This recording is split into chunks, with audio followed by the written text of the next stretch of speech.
Hello and welcome. In this video, we are going to learn about the webhook node in n8n. This is a beginner-friendly guide, so even if you are 12-year-old or totally new to n8n, don't worry. We will keep things simple and fun. By the end of this video, you will understand what the webhook node does and how to use it in a workflow. Let's get started on our n8n journey with this important node. Imagine a doorbell for your automation. When someone presses it, your workflow starts. That's basically what the webhook node is. A trigger that wakes up your n8n workflow when an external signal or data comes in. In real life, this could be another app or services sending information. For example, a form on a website could send a message to your webhook node when someone submits their info, just like dropping a letter into a mailbox. The webhook node waits patiently for that event. Once it receives the data, ding, it triggers the workflow to run with that data. It's called the trigger node because it's usually the first node in your workflow that starts the whole process. This is a super useful node when an app doesn't have a built-in n8n trigger. You can use webhook URL to catch events from almost any service. In short, the webhook nodes lets outside world events start your automations, making your workflows reactive to things happening in real time. Setting up a webhook node in n8n is straightforward. Here's how you can do it step by step. Open your n8n editor and drag the webhook node onto your workflow canvas. Place it at the start since it will trigger the workflow. In the node setting, select the HTTP method get, post, patch, or any that the webhook will accept. If you are not sure, you can stick with post for most cases. This means another service will send the data via an HTTP post request. n8n will show you two URLs, a test URL and a production URL. The test URL is used when you are building and testing the workflow, and the production URL is used when your workflow is active. Copy the test URL for now. To see it in action, open a new browser tab and paste the test URL for a GET request, or use a tool to send a POST request with sample data.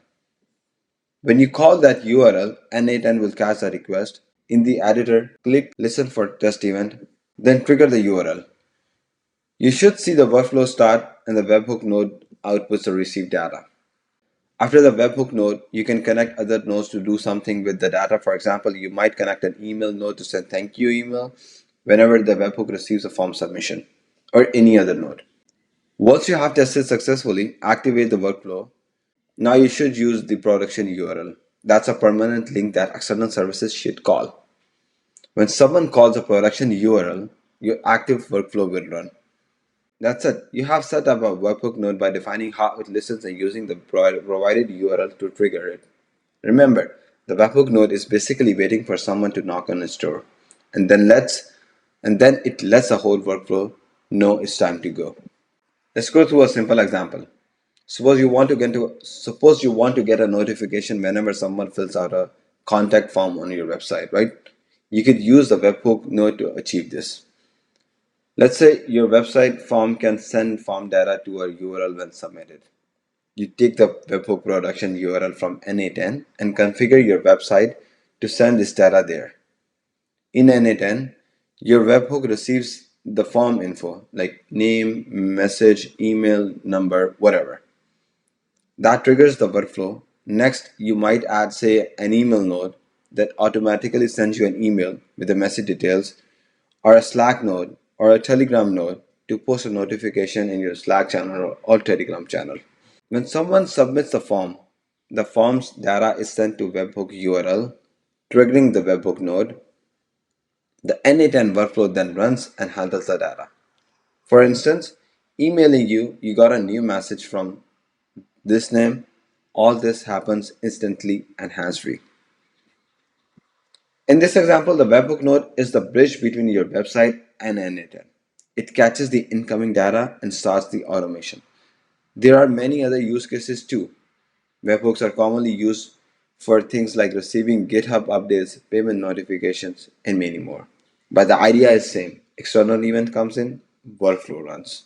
You now know how to use it as a doorbell for your workflows, allowing outside events to kick off your n8n automation. I hope this was easy to follow. If you found this video helpful, Please like it and consider subscribing to our channel for more beginner-friendly n8n tutorials. Got questions or suggestions? Comment below. We will love to hear from you. Thank you for watching and see you in the next video.